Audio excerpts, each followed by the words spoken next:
오늘은 어제보다 트럼프 후보의 당선 가능성이 조금 더 높아 보입니다. 뉴욕타임즈의 선거 전 마지막 전국 여론조사에 따르면 유권자가 가장 중요하게 생각하는 경제와 이민에서 해리스 후보가 트럼프 후보에게 밀리는 정도가 민주주의 등 다른 이슈로 커버하기에 버거운 정도입니다.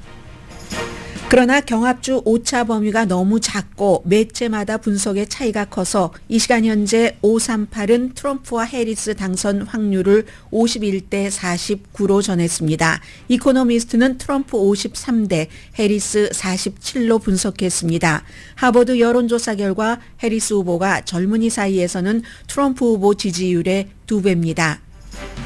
트럼프 후보는 애리조나 유세에서 세계의 쓰레기통이 된 미국을 해방의 날로 만들겠다고 공약했습니다.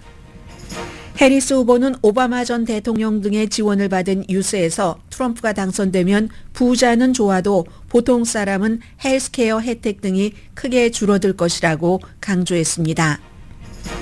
트럼프와 해리스 후보 모두 오늘은 경합주가 아닌 텍사스주에서 선거 유세랍니다. 트럼프 후보는 젊은 남성들이 많이 듣는 팟캐스트 인터뷰가 예정됐고 해리스 후보는 비욘세가 측면 지원을 하는 선거 유세를 합니다. 미국의 차기 대통령이 누구인지는 세계사 변혁에 큰 영향을 미치게 됩니다.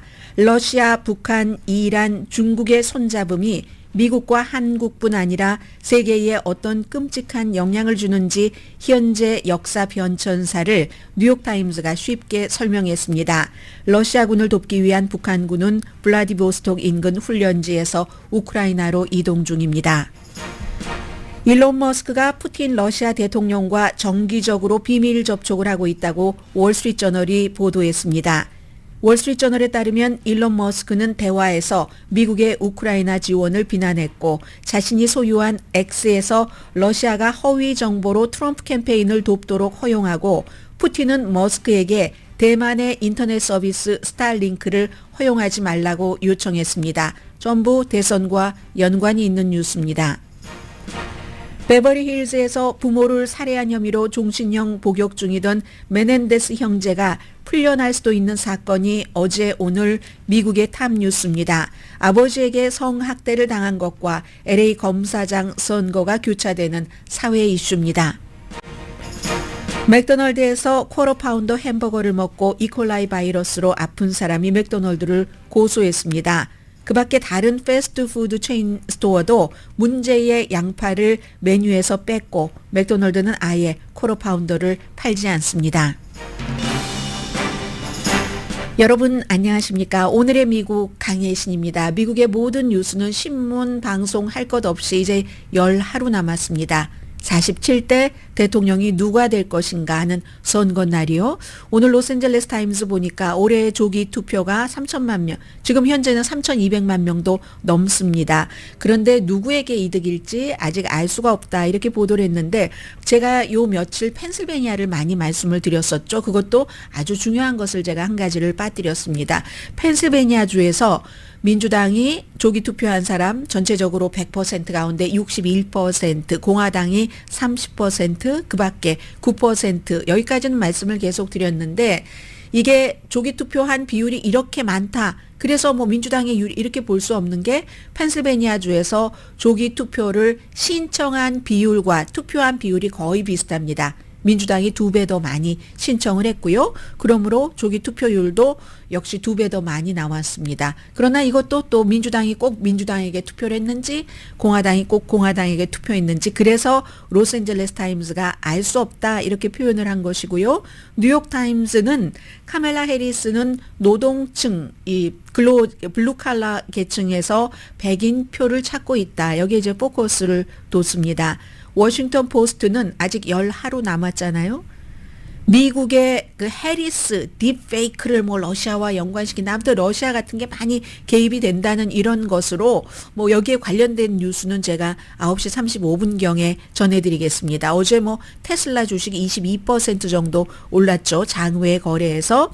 트럼프의 군사적인 경향이 사람들을 놀랍게는 하지만 이게 곧 내 입으로 들어가는 빵, 그리고 내 일자리를 뺏는다던데, 저 그 서류 미비자 내지는 이민자들이 이것과 어떻게 연결되는지 어쨌든 워싱턴 포스트는 그 내용을 강조를 했고, 애리조나 리퍼블릭은 어제 트럼프 후보가 애리조나에서 선거 유세를 했기 때문에 일면에 실었습니다. 이 아주 시그니처 이 뭐죠? 딱 그 몸짓 있죠. 손가락으로 딱 당신 이렇게 가리키는 트럼프 대통령은 이민 침략을 끝내겠다라고 얘기를 했고 그 동물들을 애니멀들을 여기서 쫓아내겠다. 헤드라인으로 그렇게 잡았습니다. 그런데 애리조나 리퍼블릭이 일면에 보니까 바로 그 옆에는 뭐라고 돼 있냐면요. 바이든이 부족들을 학대한 것에 대해서 교육과 연관돼서 그걸 이제 사과하려고 애리조나주로 가는 그런 내용. 그렇게 따지고 보니까 뭐 꼭 사과는 공화당에서 특히 트럼프 대통령이 그 대통령일 때나 그 이후나 미국이 왜 사과를 하느냐 하면서 굉장히 싫어했었던 그 이슈인데 그걸 떠나서 해서 이제 오바마가 뭐 사과 여행을 했다. 베트남에 가서도 사과했고 이런 걸 비난을 했는데 그런 거 저런 걸 떠나서 왼쪽에 트럼프가 딱 손가락 가리키면서 이민자는 인베이션 침략한 거 그 애니멀들을 out of here 할 거야 라고 선언을 했는데 오른편에 보니까 바이든은 그 부족들에게 인디언 부족들에게 잘못했다고 사과한다.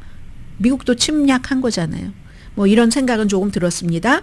오늘 이제는 여론조사 결과 많이 나오지 않을 겁니다. 그러니까 이걸 무엇을 얘기를 하냐면 한 2주일 전부터 트럼프 후보가 많이 올라가게 된 그것이 처음에는 트럼프 쪽 성향의 여론조사가 많았으니까 실제로 그렇기도 했습니다. 그러나 그 뒤에 민주당 쪽에서 뭔가 유리한 게 있으면 내놨겠죠. 아직까지 크게 나오지 않고 있습니다. 그 사이에 이제는 여론조사가 발표될 기회도 별로 없어졌고 오늘 뉴욕타임스와 시에나 칼리지의 전국적인 여론조사 결과 이번에 이제 선거 전에 마지막이랍니다. 뉴욕타임스가 아시는 것처럼 신문하고 여론조사는 달리 갈 수도 있지만 이 트럼프 후보가 너무 싫어하면서도 본인이 대통령이었을 때 인터뷰를 하고 싶으면 또 꼭 뉴욕타임스와 인터뷰를 해서 중요한 걸 알리고 싶어 합니다. 그만큼 욕은 하지만 이 신문이 훌륭한 신문이라는 걸 아는 거죠. 이 뉴욕타임스가 시에나 칼리지와 마지막으로 전국적인 여론조사를 해봤는데 해리스 후보에게 나쁘게 나왔습니다. 전국적인 여론조사에서 동점이 나왔습니다. 트럼프와 해리스가. 그러면 왜 전국적인 여론조사가 의미 있는 것으로 받아들이느냐 하는 거 한 가지는 전국적인 여론조사에서 적어도 2% 정도는 앞서가야지만 민주당의 경우에는 그래야지만 이 경합주 이런 것을 계산할 때도 그게 맞습니다. 왜냐하면 전국적으로는 항상 민주당이 투표를 많이 받아도 힐러리 클린턴도 300만 표를 많이 받았고 바이든도 800만 표를 많이 받았었죠. 많이 받고도 힐러리 클린턴처럼 300만 표 이상을 많이 받고도 선거인단의 그 구조적인 것이 공화당에 유리하기 때문에 지는 거죠. 그래서 적어도 전체적인 여론에서 2% 정도는 앞서야지만 그게 이제 선거인단에서 공화당이 유리한 그 구조를 누를 수가 있는데 이달 초에 해리스 후보가 3점 차이로 앞섰습니다. 그런데 지금은 똑같아졌습니다. 이게 이제 트럼프 후보가 올라가기 시작한 시점이죠. 이달 초가. 그게 해리스 후보가 먼저 민주당의 집토끼들을 끌어들여 갔고 그리고 뒤늦게 내가 뭐 트럼프 싫은 것도 있지만 어쩌겠어 공화당인데 하고 집으로 들어간 토끼들 때문에 계속 이제 이렇게 늘어나더니 전국적인 여론조사에서도 트럼프와 해리스가 동률이 됐다.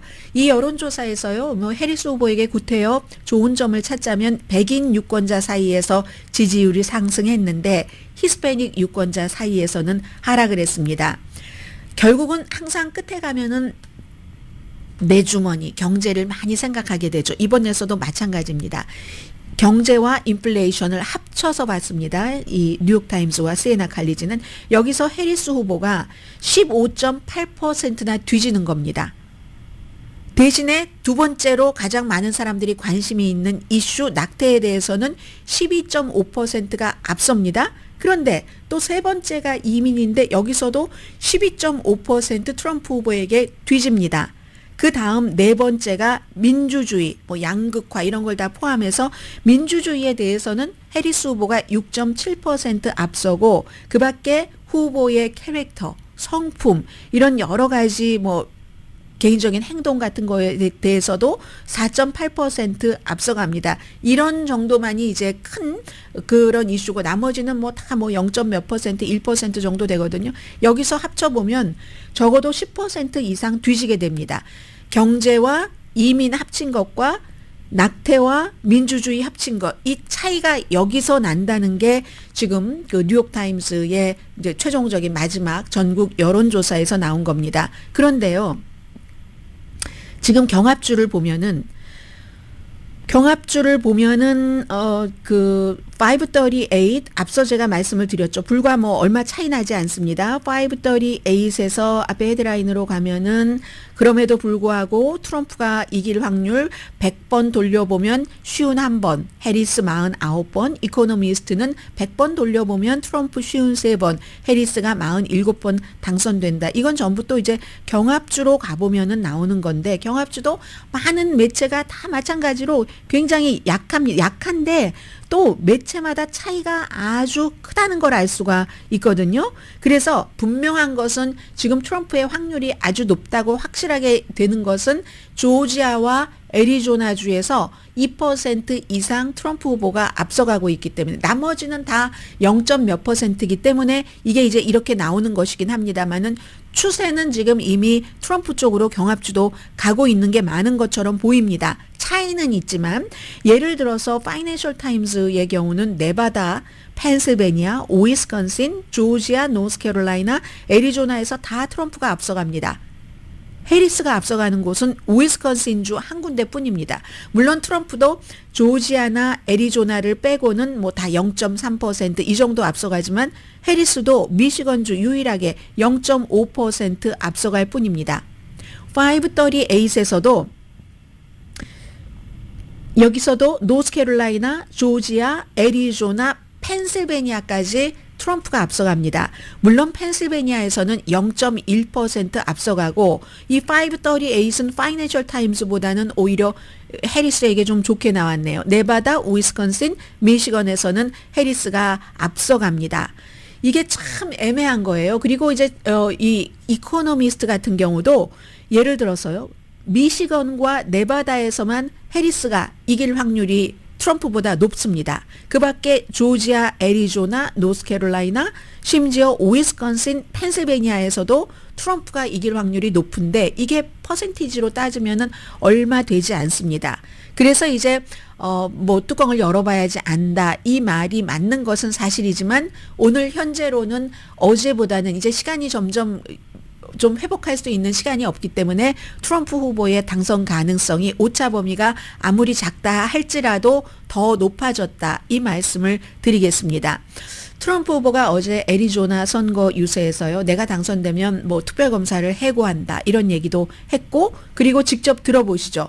앞서 말씀드린 것처럼 미국 사람들이 선거 날이 다가오면서 경제, 이민을 굉장히 중요하게 생각한다는 것. 그리고 트럼프 후보는 그렇게 선거 유세를 합니다. 해리스 후보처럼 막 화려한 사람들 주변에 많이 놓지 않고도 몇몇 사람 있죠.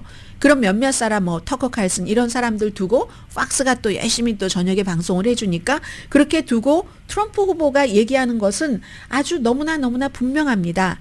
오늘 애리조나 리퍼블릭이 보도를 한 것처럼 이민이 미국을 쓰레기통으로 만들었다. 본인 자신도 내가 이런 말 처음 하죠. 그런데 정확한 표현입니다. 트럼프 후보의 주장입니다. We're like a garbage can for the world. That's what's happened. That's what's happened to her. We're like a garbage can. You know, it's the first time I've ever said that. 쓰레기통이랍니다. 미국이 세계 181개국에서 이민을 와서 많은 나라에서 이제 조금 있다가는 뭐 나라 구체적으로 다 이름을 들지도 모르겠습니다.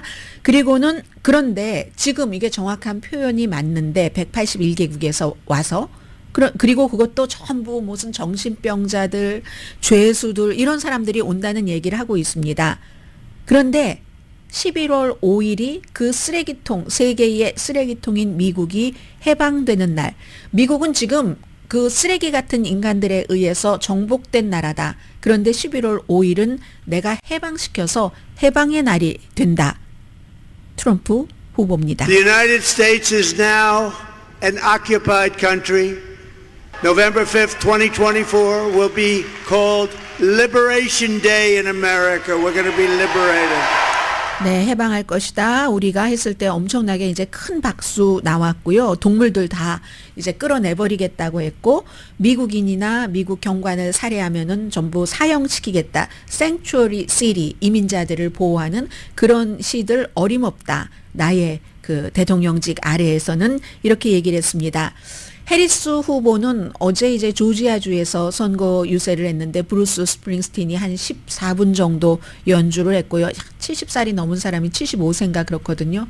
정말 또 미국 사람들은 미국 사람들이 느끼는 브루스 스프링스틴의 그런 노래가 있죠. 본인이 그걸 기타 치면서 어쿠스틱 기타를 치면서 노래를 해서 한껏 올려놓고 해리스, 팀 월즈를 지지한다고 했고, 버락 오바마가 설명을 해주는 겁니다. 이 트럼프 후보는 이제 이민 그 쓰레기통을 내가 다 싹 다 비워버리겠어라고 얘기를 했는데, 참 그런 그 이슈에 대해서 이렇게 캐릭터를 얘기를 하고 민주주의를 얘기를 하면서 선거 유세를 하는 것이 힘들겠다 하는 그런 그 느낌을 강하게 받았다고 할까요? 지금 존 켈리라든가 마크 밀리 합참의장, 그 밖에 많은 군인들이, 나도 그분들 잘 안다. 군인들, 그 사람들 전쟁터에도 다 갔다 온 사람들인데 이런 얘기, 정치를 말하는 사람들이 아니다. 그런데 왜 이렇게 트럼프가 파시스트라고 하고 히틀러를 좋아한다고 하고 이런 말을 하냐면은, 트럼프가 본인이 트럼프 아래서 일을 해본 결과 헌법이 아니라 자신의 이익을 위해서 군인들에게도 일을 하라고 하고 그걸 너무 잘 알기 때문에 지금 이분들이 얘기를 하는 거다. 정치와 이 군인들이 뭐 이렇게 딱 분리돼야지 된다는 걸 누구보다도 잘 아는 사람들이다라고도 이 오바마가 해리스 나오기 전에 말합니다. They are people who have never in the past even talked about politics because they believe that the military should be above politics. But the reason they're speaking up is because they have seen that in Donald Trump's mind, the military does not exist to serve the Constitution or the American people. He thinks the military exists to do his bidding, to serve his interests.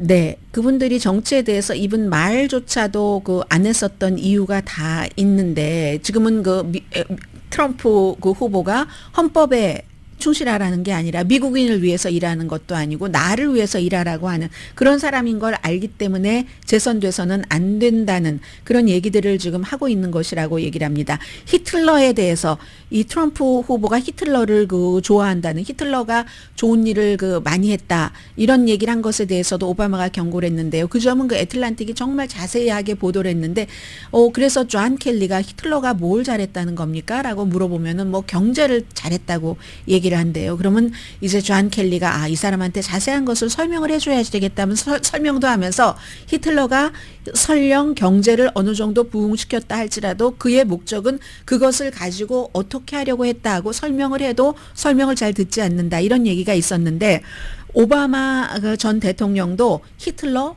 정치하려는 사람들에게 내가 충고하는데 그건 히틀러 입에 올리면서 그렇게 말하는 게 아니다. 히틀러를 좋아하고 한다는 것은 트럼프의 정신세계를 보여주는 것이다. 설명을 합니다. 젊은 사람들에게. Trump told him he wanted his generals to be like Hitler's generals. Now, don't boo. Vote. Now, I want to explain that in politics, a good rule of thumb is don't say you want to do anything like Hitler. That's just good political advice. But it is useful because it gives us a window into how Donald Trump thinks. 네, 히틀러의 장군처럼 왜 나의 장군은 그렇지 않은지 모르겠다. 그런 장군을 갖고 싶다. 이렇게 얘기를 할 때 누군가가 뒤에서 와우하고 얘기를 하죠. 그러니까 뉴스를 많이 해드려도 못 듣는 사람들, 안 들으시는 분들도 많은 겁니다. 그걸 이제 오바마 대통령이 얘기를 하면서 소개를 하죠.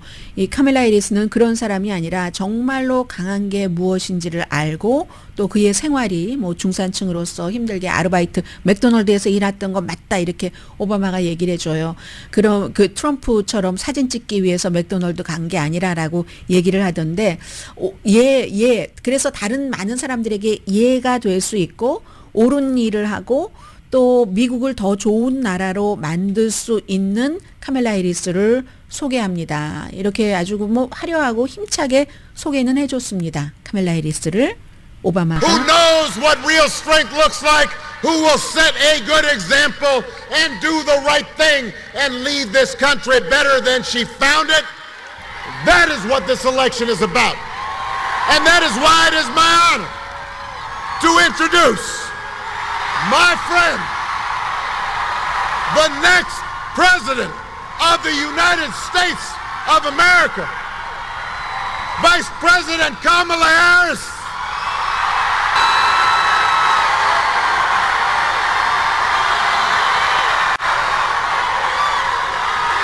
네, 이렇게 소개를 받고 카멜라 해리스가 나와서 한 얘기는 지금 경제가 많이 밀리고 있죠. 내가 트럼프는 뭐 실버 그릇에 돈 엄청 들이고 살고 이러는 사람이지 나처럼 정말 그냥 보통 가정에서 태어나서 아르바이트하고 공부하고 이런 사람이 아니다.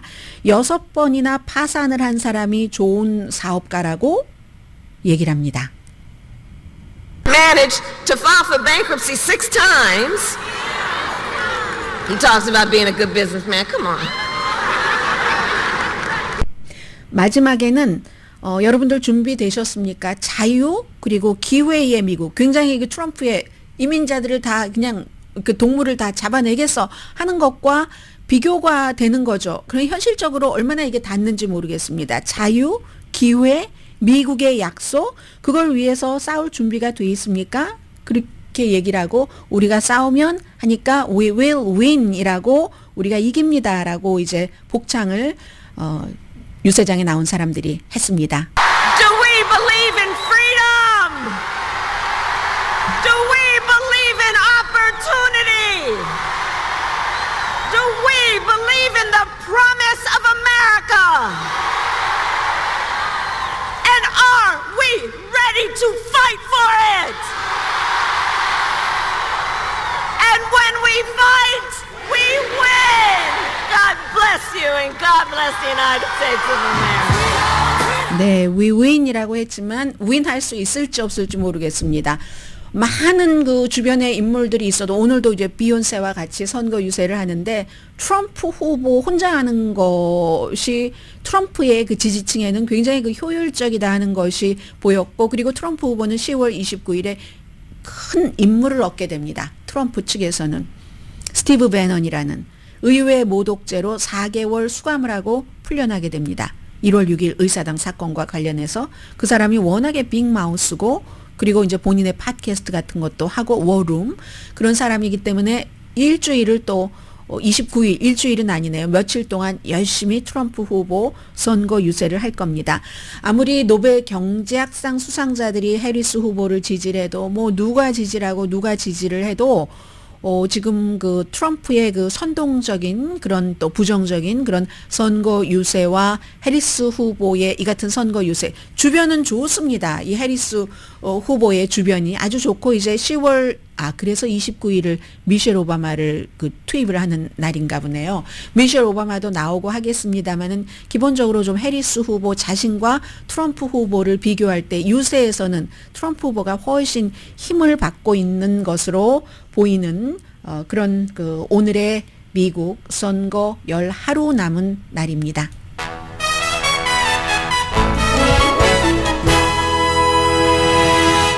한마디로 바이든 행정부와 경제와 이민에 있어서 국경에 있어서 구분을 하는데 해리스 후보가 어려움을 겪고 있는 거겠죠. 오늘의 미국은 전문가가 추천하는 이민법, 가정법 전문 재인정 종합법률 사무소, 총 20억 달러 승소, 교통사고와 상해 전문, 브라이언 타필라와 CG 변호사 그룹, 집이용자 홈에퀴리 라인업 크레딧, 급한 하드머니도 정말 쉽게 잘하는 융자나라, 유한 건강생활 전 제품과 화장품을 추수감사절 맞이 1+1 세일하는 셀리온 공동펀입니다. 그러나 선거가 끝나고 올해 개표 당일에도 아마 최종 후보가 확정되지 않을 확률이 높을 겁니다. 잠시 뒤에는 제 마음 같아서는 어쩌면 이걸 오늘 아침에 맨 위에 올리고 싶었는지도 모릅니다. 그런데 많은 오늘의 미국을 듣고 보고 계시는 분들이 뉴스를 좋아하시는 분인데도 불구하고 미국을 조금 넘어서나 뭐 한국과 조금 한 단계 넘어서나 이러면 이걸 먼 나라의 얘기로 생각하시는 그런 느낌, 감정이 있는 것을 알기 때문에 제가 두 번째 섹션으로 넣었는데 너무나 중요하고 그리고 지금 이제 세계사의 흐름을 볼 수 있는 그런 뉴스 잠시 뒤에 전해드립니다. 보통 이제 이 섹션에서는 미국 주요 신문들의 탑 뉴스를 간추려드리고 있는데 요약을 해드리고 있는데 오늘 많습니다. 제가 뒤로 미루겠습니다. 로스앤젤레스 타임즈와 뉴욕 타임즈와 USA 투데이가 공통적으로 이 베버리 힐즈의 형제였었죠. 1989년도에 그때 재판이 오제이 심슨보다 더 전에 중계되고 요즘 넷플릭스에서 드라마 나오고 하던데 그 케이스를 왜 이렇게 미국 사람들이 주목을 하는가. 시대에 따라서 재판을 하는 그 기준도 달라지고 하죠. 그 빅 이슈 같은 것은 뒤에 전해드리겠고요. 지금 이번 섹션에서는 한국과 북한, 이게 한국과 북한, 미국 3개국만 볼 것이 아니라 그러면 4개국, 5개국, 러시아와 우크라이나까지 포함을 해서 이렇게만 볼 이슈가 아닌 겁니다. 북한의 군대가 지금 블라디보스톡으로 가서 또다시 이제 저쪽 서쪽으로 우크라이나 쪽으로 가고 하는 것. 그걸 이제 큰 그림 속에 넣어서 봐야지 되는데 뉴욕타임스가 아주 자세히 설명을 해줬습니다. 하나는 우크라이나 문제, 그리고 또 하나는 중동 전쟁을 통해서 세계사가 어떻게 재편되고 있고 이것이 트럼프 후보가 또 해리스가 대통령이 됐을 때 더 가속화될 수 있는 것이기 때문에요. 지도를 보면은 원산항에서 배를 타고 갔죠. 당연히 블라디보스톡 바로 위잖아요. 북쪽이죠. 그런데 이 블라디보스톡에서 한 3군데에서 북한군이 일단 처음에 3,000명, 좀 전체적으로 12,000명이라고 했다, 11,000명이라고 했다, 10,000명이라고 했다 하는데 아무튼 그 정도. 우크라이나와 전쟁을 할 때 그 10,000명 정도 되는 숫자는 엄청 많지는 않을 겁니다. 그러나 어떤 제3국의 전쟁에 북한이 들어갔다는 거, 러시아도 제3국의 무슨 프리고진의 용병 같은 게 아니라 물론 이 돈 주겠죠. 당연히 1인당 얼마가 한 2,000달러인가 된다고 하던데요. 그렇게 하는데 그게 너무너무 이제 중요한 이슈가 되는 겁니다. 3군데서 훈련을 하고 나서 이 북한군은요. 전쟁을 지금 한국전 끝낸 뒤에 처음인 것 뿐더러 이거는 완전히 다른 영토에 가서 다른 문화에서 언어도 다르고 오늘 CNN 방송을 보니까 러시아군이 북한군을 멸시하는 것 같은 이런 분위기를 전하고 있던데 그 상황에서 집에 두고 온 가족들이 있죠. 그 가족들 만나거나 왔겠습니까? 여기에 오는데 그리고는 내가 이거 잘못해서 죽으면 어떡하는가. 그리고 그 사람들 가운데 분명히 이제 한국의 윤석열 대통령도 살상 무기를 보낼 수도 있다고 얘기를 했는데 그럼 한국의 무기에 맞아서 숨질 수도 있죠. 지금 정확하게 어떤 지점에 최전선에 배치될지 배치되지 않을지는 모르겠지만 그것도 전쟁을 하면서 상황이 달라질 수도 있고 그냥 한국과 미국과 북한 러시아만 보자면 우크라이나만 보자면 그런 스토리 속에 이제 잘못되면 누군가 가족들이 처형당할 수도 있고 이런 문제들이 있는데 기본적으로 굉장히 암울한 현실이죠. 김정은 위원장으로서도 국민을 다른 나라의 전쟁에 보내는 것도 그렇고 러시아로서도 이게 용병도 모자라고 다른 나라의 군인을 받는 것도 그렇고 근데 이것을 크게 보면은 뉴욕타임스는 중국, 이란, 러시아 그리고 북한 이 사이에서 형성되고 있는 새로운 반서방 연합의 굉장히 상징적인 순간이라고 봅니다. 반서방 연합이면 누구예요? 기본적으로 미국이죠. 다 미국이 약해지기를 원하는 국가들입니다. 그럼 미국의 우방국인 한국, 일본, 유럽 다 거의 모든 유럽이 다 들어가게 되는 거죠. 다 약해진다는 그런 거죠. 중국과 이란, 북한, 러시아가 이데올로기가 비슷하다고는 얘기를 합니다. 모두 독재죠. 그리고 정치적인 라이벌을 탄압합니다. 감옥에 가두기도 하고 처형하기도 합니다. 또 하나는 정치적으로 다 동등해 하지만 여성 고위직이 거의 없는 나라들입니다. 성소수자와 소수민족을 탄압을 합니다. 종교의 자유가 대단히 제한되어 있는 나라입니다. 이거 보면은 미국도 부분적으로 전혀 여기서 빠져나간다고 볼 수는 없지만 이런 나라들은 이런 것들이 너무나 도드라지고 그것을 어떻게 개선하려는 노력이 엄청나게 있지 않은 그런 4개국이죠.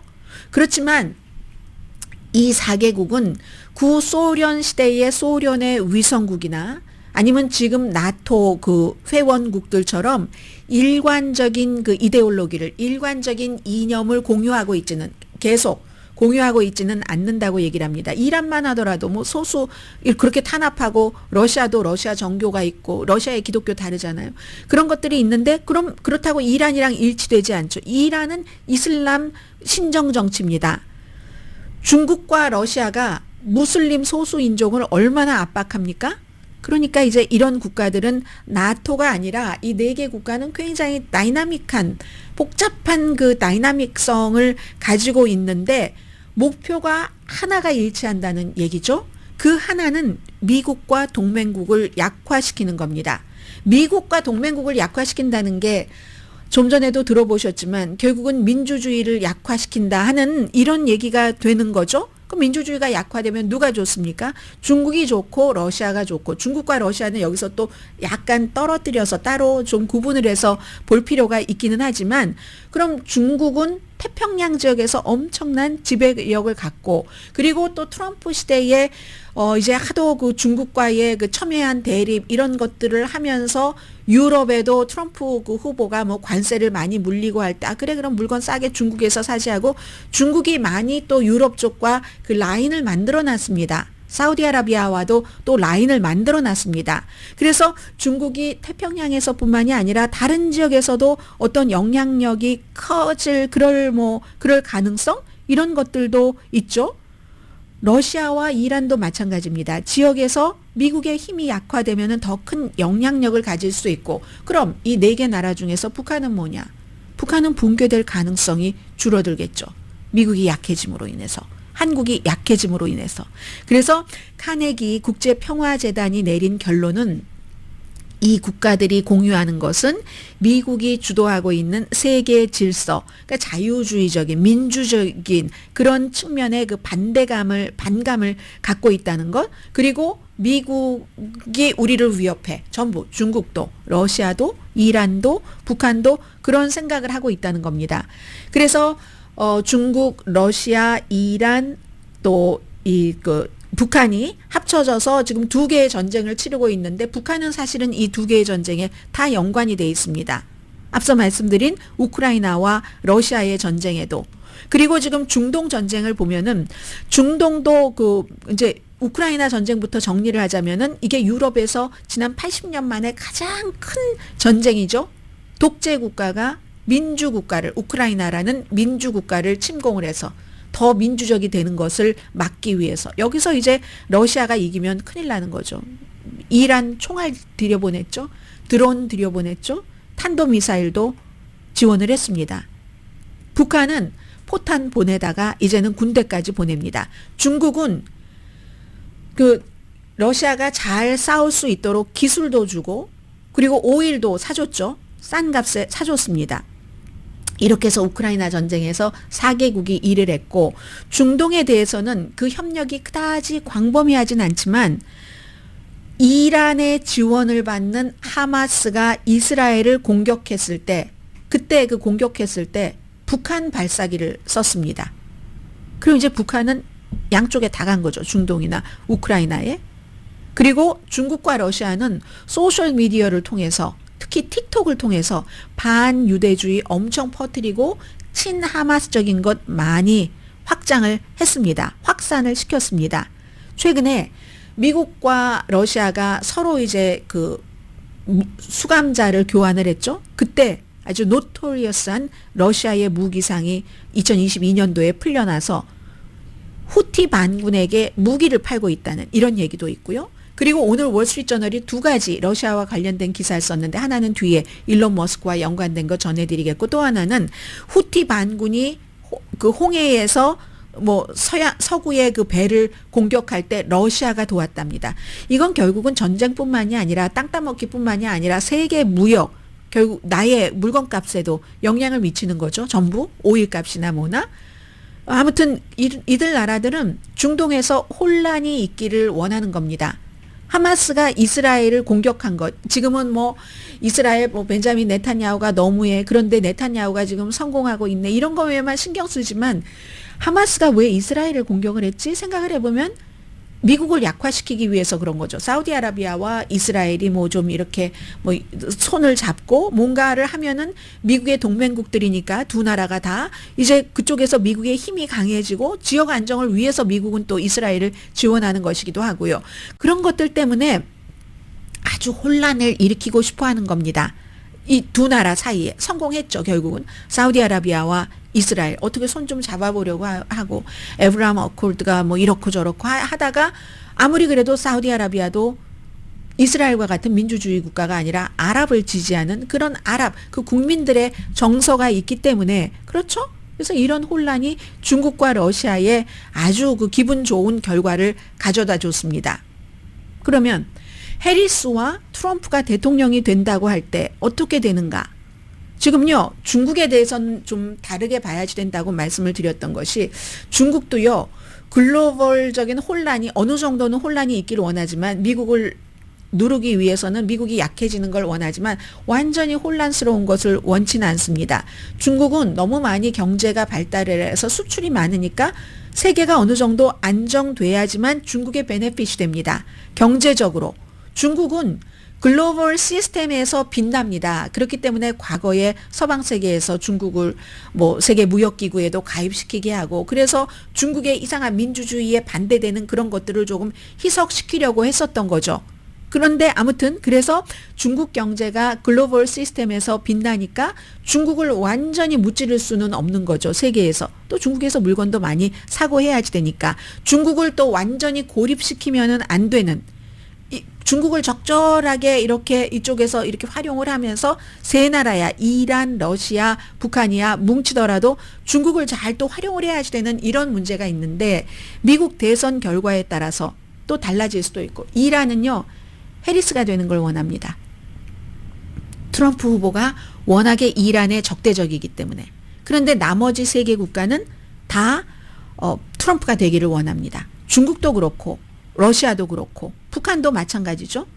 왜냐하면 트럼프가 혼란의 핵이니까 그리고 메이비 민주당에서 지금 주장하는 것처럼 트럼프는 아첨하고 뭐 북한에서도 아첨해주고 하면은 그 아첨에 약하고 이런 무슨 독재 성향이 있는 사람들의 그 허영심 같은 것들이 있죠. 어떻게 다룰지 뭐 늘 얘기를 하잖아요.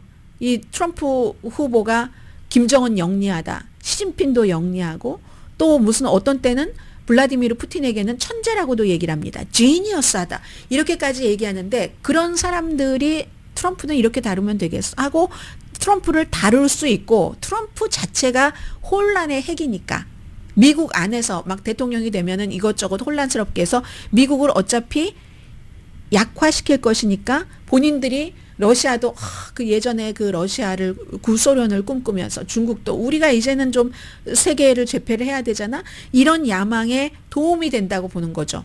그래서 북한, 러시아 또 중국은 트럼프가 되기를 원하고 이란은 해리스가 되기를 원하고 트럼프 후보는 대통령 되자마자 이제 러시아 편을 들어줄 것이 너무 당연하고 우크라이나 전쟁에 대해서 지금 그런 일이 있는 겁니다. 그리고 다시 러시아와 북한과에 대해서 한 말씀만 드리자면은 지난 여름에 이제 포괄적인 무슨 전략적 파트너십 같은 것을 맺었죠. 김정은과 이 푸틴이 뭐 북한과 러시아를 왔다 갔다 하면서 거기에 분명히 써 있었습니다. 두 나라가 이게 한 나라가 전쟁을 겪으면 반드시 군사적인 지원을 한다. 그 약속을 했는데 그 파트너십이 이번에 확대된 거죠. 그리고 또 하나는 어떠한 전쟁에 제3개국이 개입하게 되면 예전부터 항상 이게 세계대전의 첫 걸음이 될 수도 있는데 그런 점에 대해서는 어제 또 뉴욕타임스가 근데 중국은 이게 조금 못마땅하다. 이 북한이 러시아에 그렇게 가까운 게 어느 순간에 협력할 때까지는 협력하지만 또 러시아와 중국이 예전에도 사이가 좋지 않았습니다. 이럴 때도 있잖아요. 이렇게 될 때. 그래서 그 점이 약간 있긴 하지만 어쨌든 다른 나라 전쟁에 다른 나라가 간다는 건 더군다나 한국의 경우는 너무 암울한 일이고 지금 세계사가 이렇게 변하고 있다고 오늘 뉴욕타임스가 아주 쉽게 설명을 해줬더군요. 라디오 서울방송 오늘의 미국 듣고 계십니다. 오늘 월스트리트저널이 그 일론 머스크가 어젯밤에 뭐 한 9시경에 보도를 했어요. 웹사이트에는 푸틴 러시아 대통령과 정기적으로 2022년부터 연락을 하고 있다. 이렇게 보도를 했는데 이 일론 머스크도 그 우크라이나 지원을 그 공개적으로 비난을 하는 사람이죠. 처음에는 뭐 스타링크 같은 거 해줬다가 그랬다 나중에는 또 막 러시아에 유리하게 해주고 이제 그때부터 계속 이제 정규적으로 연락을 하고 있는데 푸틴이 일론 머스크에 대만에는 그 인터넷 그 서비스 스타링크 허용하지 말아라 이런 요청도 했다고 하고요. 두 사람이 얘기하는 것은 물론 일론 머스크는 미국 국방부와도 뭐 스타링크 이런 것 다 연결이 되기 때문에 여러 가지 안보 위험한 것들이 있잖아요. 미국 관계자는 이름을 다 일일이 밝히진 않았지만 지금 뭐 보안 이런 것들이 뭐 뚫렸을 것이라고 그런 걱정을 하고 있지는 않지만 푸틴과 접촉하는 것을 당연히 좋아하진 않겠죠. 개인적인 토픽도 있고 사업 뭐 지정학적인 여러 가지에 관한 것 그런 것들이 있고 그리고 대만에 그 스타링크 주지 마세요 이렇게 푸틴이 요청한 것은 시진핑과 지금 사이가 좋고 시진핑의 도움을 받고 있고 하니까 시진핑의 호의를 베풀기 위해서 그랬다는 얘기고 월스트리트저널이 일론 머스크에게 이제 답변해 주세요 하니까 답하지 않았고 클렘린은 우리 그런 일 없다고 부정을 했다 이렇게 얘기를 했는데 근데 사실은 이 푸틴과 친한 사람들이 있어요. 제일 친하지도 않죠. 그 사람은 터커 칼슨은 유일하게 푸틴과 인터뷰를 했고 러시아까지 가서 미국은 후졌는데 막 러시아 너무 멋있어요. 모스크바 너무 좋아요 하고 그때 했었던 얘기가 일론 머스크가 본인이 해야 한다고 하는 것을 할 것이다. 뭐 이런 얘기를 터커 칼슨에게 푸틴이 일론 머스크는 본인이 해야지 될 일을 할 것이다. 이런 얘기를 했다는 거잖아요. 그래서 공통점을 우리가 찾아야지 되고 그 공통점을 뭐 찾는 뭐 설득한 방법을 찾아야지 된다. 이런 얘기를 터커 칼슨에게 했는데 그게 다 이렇게 연결이 되네요. 그리고 일론 머스크는 트럼프가 당선되면 행정부에서 일을 할 수도 있고 그러면 푸틴과 트럼프도 친하고 일론 머스크도 친하고 그럴 때에 이제 그 어떠한 일이 있는가. 그렇기 때문에 이제 이게 굉장히 중요한 거고요. 일론 머스크가 트럼프를 지원하는 것은 여러 가지 이유가 있겠지만 그러니까 어떻게 보니까 사업뿐만이 아닐 수도 있다. 이게 이제 미국 내의 사업뿐만이 아닐 수도 있다. 자동차나 무슨 뭐 무인 자동차, 로봇 뭐 자동차, 뭐 스타링크 뭐 이런 것들뿐만이 아니라 이건 이제 또 이것도 정말 중요하죠. 트럼프가 대통령이 되면은 지금 1억 달러 조금 더 썼는데 1억 달러가 뭐예요? 이 스타링크에 뭐 수십억 달러 이상을 지원받을 수 있는 거고 그리고는 이제 이 같은 많은 일들을 이제 뭐 뒤에 있는 건지도 모르죠. 그러니까 100만 달러 막 주는 거. 이건 이제 연방 법무부에서 경고하고 나서 그 뒤에 수요일과 목요일 어제 이틀은 경품 그 추첨 같은 것을 하지 않았습니다. 아무튼 그런 일들이 있다는 것 말씀을 드리고요. 그리고 이 얘기는 시간이 없어서 전해드리지 못할 것 같고요. 오늘 그 더 윅이라는 그런 그 매체를 보니까 트럼프 후보가 결국은 세금 다 줄여주겠다 하는 것을 요즘 많이 발표를 하거든요. 근데 세금 다 줄이면 뭐합니까? 관세로 그 비용을 다 이제 지불하는 거. 그래서 이제 법인세도 더 내려주고 뭐 부동산 뭐 재산세 뭐 이런 것도 더 어떻게 다 해준다고는 하는데 결국은 관세로 돈이 다 늘어난다는 이런 것들은 이제 일반인들이 조금 알기 시작하는 것 같고요. 잠시 뒤에 뵙겠습니다. 변호사를 이재용 변호사로 바꾼 게 제 인생에서 가장 잘한 선택이었습니다. 교통사고가 났을 당시엔 정황이 없어 되는 대로 변호사를 구했는데 아는 분이 큰 사고니까 이재영 변호사를 찾아가 보라고 했죠. 수많은 승소의 기록들이 증명합니다. 최선을 다해 도와드리겠습니다. 대형 교통사고 전문 이재영 변호사 그룹 213-383-3838 213-383-3838 한국 가십니까? 귀국 선물 전문점 J타운에서 전 세계적으로 1초에 1개씩 팔린다는 에스티라우더 갈색병 나이트 리페어 128불짜리 하나 사면 하나 더 드리는 J타운 앵콜 세일. 그 외 관절에 좋은 뉴질랜드산 그린 홍합, 유명 향수 등 한국 가실 때 필요한 제품들을 한 가지만 사셔도 도매값으로 드리는 구가 웨스턴에 위치한 J타운. 지금 온 국민이 미국 사람들은 이 메넨데스 그 형제가 다시 이제 그 선고 재판을 해서 가석방으로 풀려날 수 있는가 여기에 주목을 하고 있습니다. 1989년도에 베버리힐즈에서 18살과 21살인 남자 그 형제가 부모를 살해했습니다. 그랬을 때 처음에는 아버지가 성학대를 했고 어머니가 이 아들을 성학대한 것을 알았다. 그래서 이제 이렇게 살해를 했다 했는데 배심원들이 의견 불일치 헝조율이가 됐는데 2심에서 그 성학대가 인정되지 않고 아버지 어머니를 살해하고 나서 샷건으로입니다. 그리고 이제 몇 개월 만에 뭐 뉴저지의 레스토랑도 사고 뭐 롤렉스 시계도 사고 뭐 폴쉐도 사고 이렇게 했다 해서 결국은 유죄를 받아서 지금 53살 56살 종신형으로 인해서 그렇게 됐거든요. 그런데 이게 그 과거에는 그 89년 그때만 하더라도 뭐 부모로부터의 성학대 이런 것이 그런 것이 감안되지 않았다는 게 있고 또 하나는 이것을 재선고 심판을 해달라고 하고 한 사람이 굉장히 지금 어려운 LA의 진보적인 검사장 조지 게스콘이 선거를 얼마 남겨두지 않고 이러한 것을 했다 해서 이 두 가지에서 지금 굉장히 주목되고 있는 이슈고요. 그래서 최종적으로 그렇게 한다고 해서 다 되는 건 아니고 가석방 위원회가 있고 또 뭐 게빈 뉴섬 주지사에 모두 있어야지 되고요. 강혜신이었습니다.